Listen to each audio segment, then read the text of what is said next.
Estamos por cerrar el año, la economía mexicana terminará 2025 como le empezó, mal y de malas. Y 2026 no pinta mucho mejor, vienen varios retos, entre ellos la renegociación del TEMEC. Vamos a platicar el tema.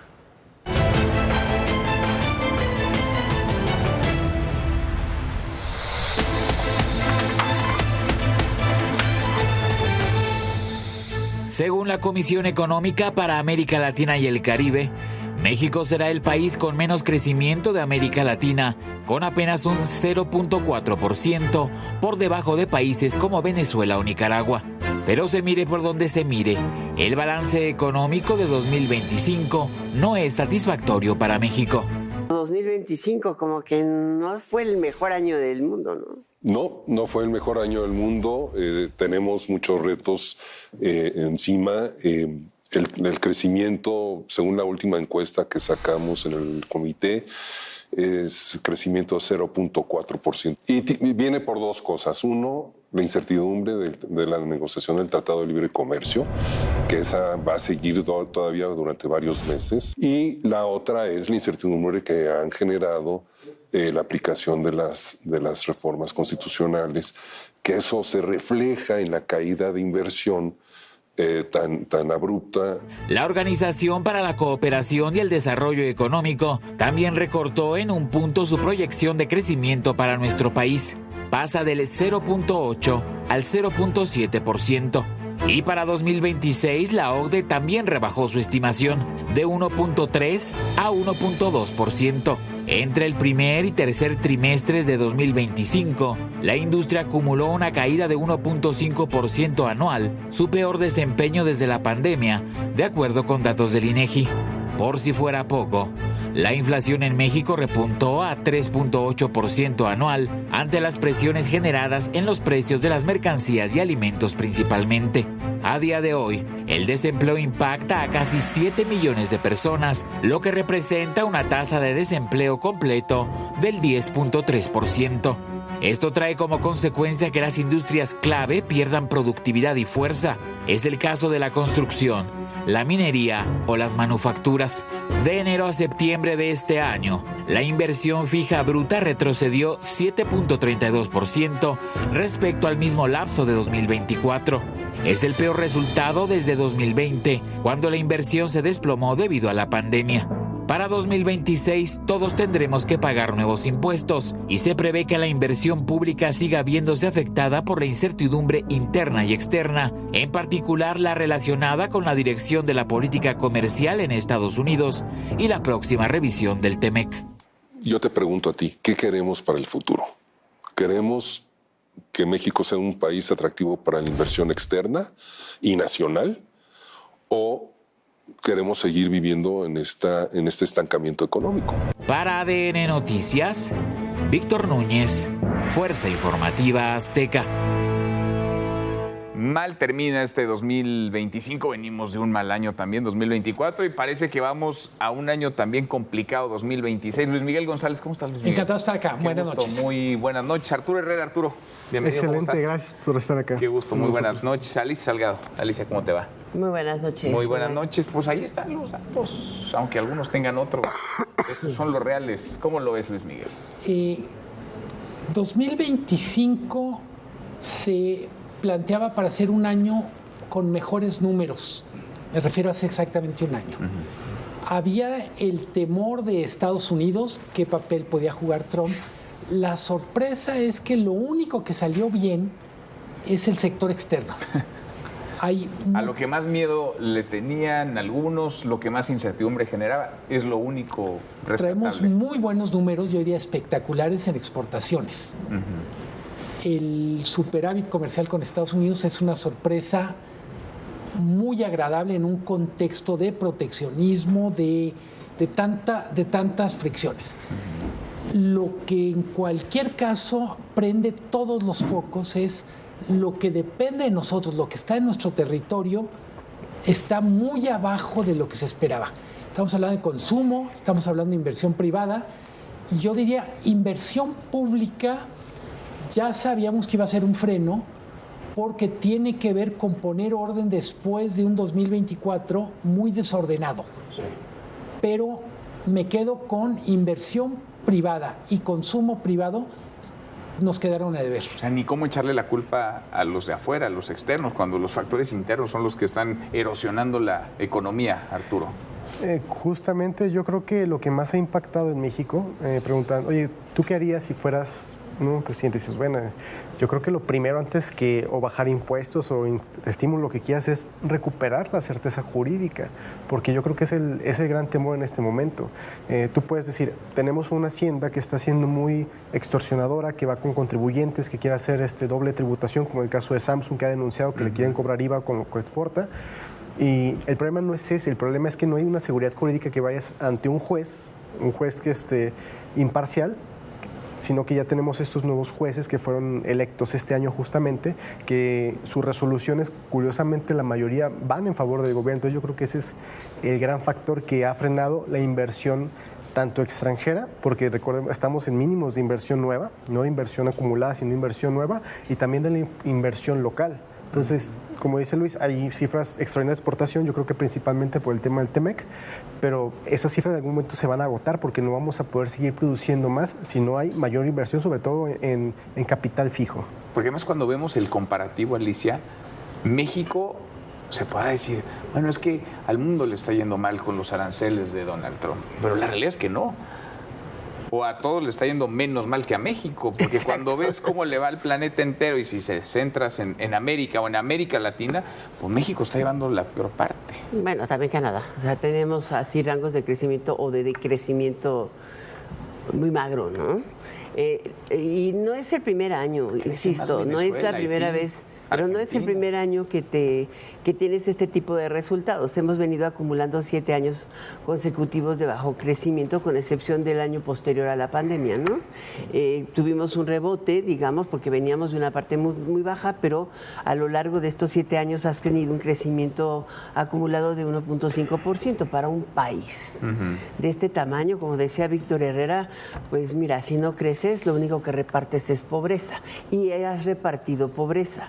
O sea, estás dedicando casi $1 billón al reparto de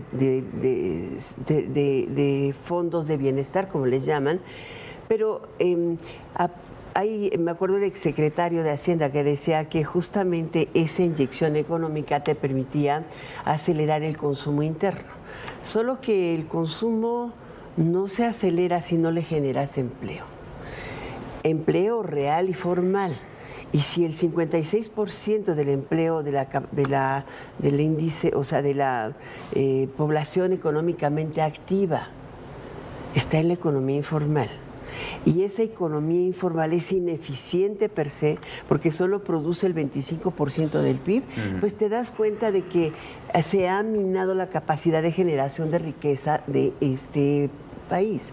Sí hay grupos privados invirtiendo, evidentemente, hay empresas internacionales que se mantienen en México buscando las capacidades de consumo de esta que es la 12ª economía del mundo, pero está frenada. Está frenada. A ver, ustedes platican con muchos empresarios.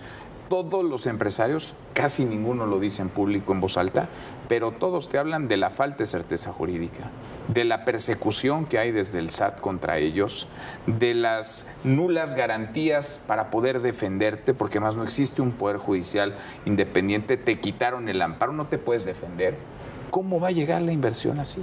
La inversión extranjera, y además se recarga mucho la inversión extranjera, la inversión nacional, esa está frenada, nadie está invirtiendo en México. Reinvierten. Pero los mexicanos están invirtiendo muy poco. La inversión nueva es muy bajita. Prácticamente, ¿no? Y lo ves en la creación de empleo. ¿Cuánto empleo nuevo se ha creado en el último año? En términos reales, ¿cuántos empleos se han creado en México? Vamos a cerrar el año porque el último corte lo tenemos que hacer después de diciembre. Diciembre, para poner un ejemplo, el año pasado, diciembre significó 450,000 empleos menos. Si tomamos como referencia esa cifra, vamos a cerrar el año con más o menos 300,000 empleos generados. Es un espectáculo. A lo largo del año. A lo largo del año. Es la cuarta parte de lo que necesitamos. Estamos hablando de cifras me gustaría enfatizar, cuando hablamos de un país que no crece 7 años... Estás hablando de las cifras del IMSS. Del IMSS. Pero ahí metes en esos 300,000 a los repartidores, por ejemplo, que esos ya estaban trabajando, pero los incorporaste ahora al IMSS. Sí. No son empleos nuevos. Pero a ver, creo... Es un disfraz para vender empleos nuevos. Pero también forma Más bien parte de un empleos proceso formales. importante que es formalizar. Empleos formales. Aunque hay muchas resistencias de parte de ellos. Incluso. Sí, sí, en algunos casos dicen, yo no pedí Pero no esto. son empleos nuevos, o sea, no se crearon estos absolutamente empleos, no se reinvirtió para crear nuevos empleos. Creo que es muy importante, más allá de los números, entender que un país que no crece produce un estado de ánimo. Un país que trae tasas de crecimiento de 4, 5, 6, es un país que se asoma al futuro con optimismo. Un país que no crece genera mucho más incertidumbre, mucho más miedo al futuro.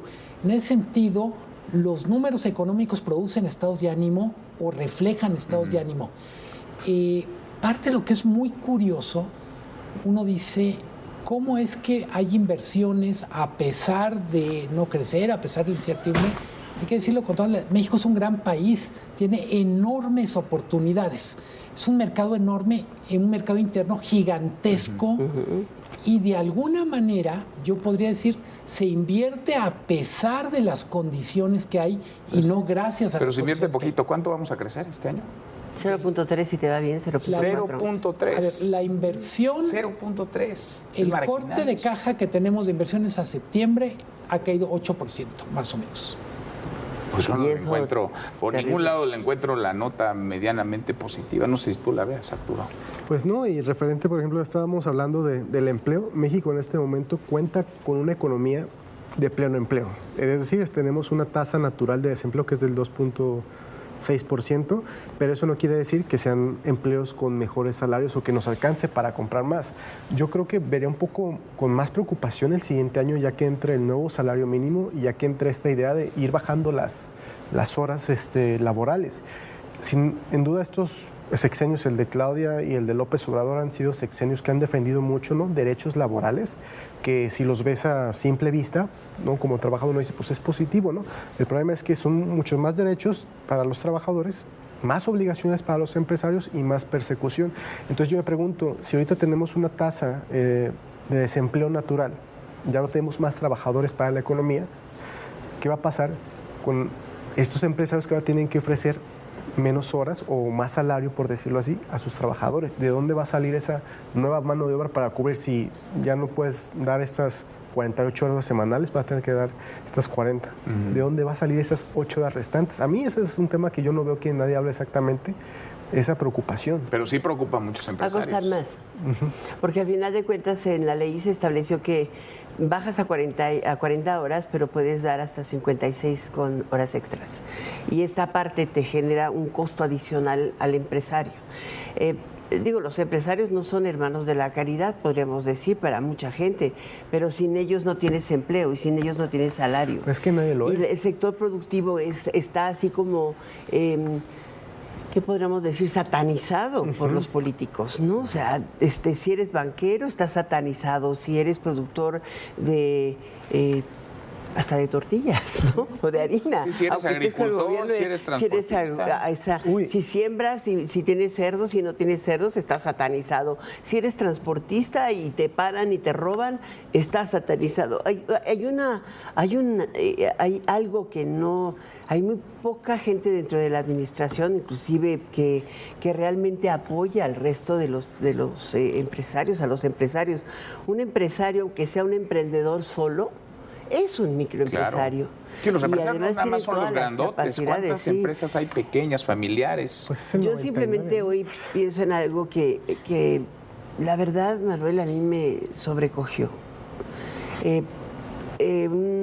Me paré en una de las tiendas en la bajada de mi casa para comprar agua. De verdad, era eso. Y la señora estaba aterrada, la señora que vende el agua. Y había un tipo muy extraño, pero muy extraño, de pronto bajando de una camioneta que tenía estacionada como donde le habían borrado, o le habían puesto o sobrepuesto algo así como una pancarta, ¿no? Y empiezan a bajar mercancía diversa, como de Bimbo, perdón, voy a usar las marcas, ¿no? Laterías de esas muy conocidas, ¿no? Jabones y demás. Y dices, ¿cómo pueden bajar de una camioneta tanta cosa, ¿no? Y la señora aterrada. Y le digo, le pago el agua, me dice, mejor váyase y llévesela, ¿no? Y dices, ¿qué pasó allí? ¿Qué pasó? Me salgo, me voy, paso a donde está la panadería y le digo, no sé, pero sentí muy raro a la señora, yo creo que voy a hablarle a la policía. Y dice, ay, es que no va a llegar. ¿O por qué? Dice, pues es que es la maña. ¿Cómo que es la maña? Sí, es la maña, es que se roban las cosas y están viniendo a todos los negocios que estamos aquí para que nosotros les vendamos y nos cobran el derecho de permanecer. Dice, pues ¿a poco cree que por algo no quemaron la farmacia de enfrente? Dices, ¿esa es la realidad del microempresario? ¿Esto no lo ven con la inteligencia que están desarrollando? Esa es la inseguridad, o sea, es algo que te sobrecoge. ¿Por qué? Porque lo que se roba están llegando a los pequeños negocios, al millón y tantos millones de pequeños negocios, a obligarles a vender la mercancía robada. ¿Y quién es el que paga este precio? El consumidor. El que tiene a su familia viviendo de esas tiendas en la bajada de tu casa. Qué historia, que es la de muchos otros, que es la realidad en la Ciudad de México. Pregúntale a y los en del cualquier pequeño estado del comercio. país. Que es una de las grandes preguntas es ¿cuánto pesa lo no económico en la economía? Inseguridad, incertidumbre, mala logística.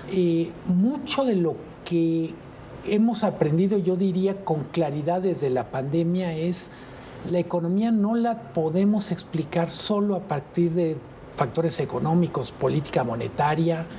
Es qué pasa cuando manejas mal una epidemia y por tanto tienes que cerrar el país por más tiempo, tienes que cargar por más muertos de los que tendrías que pagar como país. Todas esas cosas terminan reflejándose en el PIB. México tiene potencial para crecer mucho más, necesita crecer más. Ahí ves, la discusión es absurda si es 0.4, 0.5, 0.6, porque en cualquier caso no nos alcanza. México, con las características que tiene, tanto en potencial como en necesidades, necesitaría tener un crecimiento sostenido de 3% para arriba. Claro. Y cuando digo sostenido es 20, 30 años. Hemos perdido prácticamente una generación completa con bajo crecimiento. No, y aquí, tristemente y trágicamente, nos hemos acostumbrado a que eso ya crecemos. Estos últimos 7 años, el crecimiento no llega al 1% en promedio anual. O sea, de ese tamaño es Veníamos de un 12% acumulado con Enrique Peña Nieto, que parecía que México iba a las puertas del primer mundo, ¿no? Regresando al tema de los 90, y de repente hubo un parón, hubo un freno, y las cifras muy optimistas yo creo que vienen de la inversión pública, que entre comillas es inversión, porque recordemos que la inversión genera rendimientos, no sé cuántos rendimientos genera el Tren Maya o la refinería de Dos Bocas. Sí. Entonces estamos en una situación grave, pero más bien, más que crecer, México en este momento necesita bases para crecer, y no puede haber bases para crecer si tenemos inseguridad pública, como mencionan, e inseguridad jurídica. O sea, ¿para dónde te haces? ¿Cómo un empresario va a salir de una tienda de una esquina que es obligado a comprarle a estos señores si no tiene opción? O sea, no va a poder, ni siquiera, imagínate, ni siquiera va a poder emitir facturas. Y donde se le ocurre emitir una factura, va a llegar el SAT y le va a decir, oye, ¿y esta factura dónde la sacaste? No, pues el señor, no puedes, ¿no? O sea, por donde lo veas hay un tema de imposibilidad de crecimiento mientras persista esto del crimen organizado. Y si podemos hablar de algo que sí creció durante el sexenio, por desgracia, fue el crimen organizado. Y fue gracias a decisiones de política económica, energética también, que se permitió durante el sexenio de López Obrador. El crimen organizado, la extorsión. Esa sí anda por las nubes. Decisiones y acciones que sí te preocupan, ¿no? O sea, hay salida de empresas. Por ejemplo, el caso de la Mercedes-Benz en Aguascalientes, ¿no? En realidad, esa empresa se estableció ahí con un tren de producción de cada 3 años, porque era una alianza con Renault. Pero ellos habían mantenido la posibilidad de establecerse. Sin embargo, creo que la puntilla la dio el cierre de las carreteras reciente. Decían, es que no puedes trasladar tus mercancías de un lado para otro, no sabes cuándo te vas a quedar sin inventarios, no sabes en qué momento te va a llegar, y en lo que estuvo en 15 días para poder decidir si se quedaban o no con la planta de Aguascalientes, la Aguascalientes 2, acabaron tomando la decisión de no, México no. Y dices, bueno, ¿y qué va a pasar con otras empresas? El caso, por ejemplo, ves la competencia que te representa Mexicana de Aviación, ¿no? Que está recibiendo otro Embraer.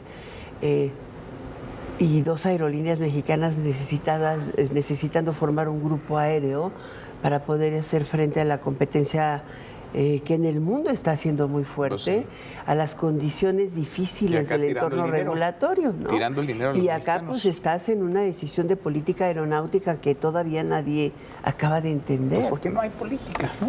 Porque es una ocurrencia o es un compromiso. Pero este país necesita conectividad, ¿no? Y responsabilidad en la toma de decisiones. Nos faltan aerolíneas, pero aerolíneas de calidad.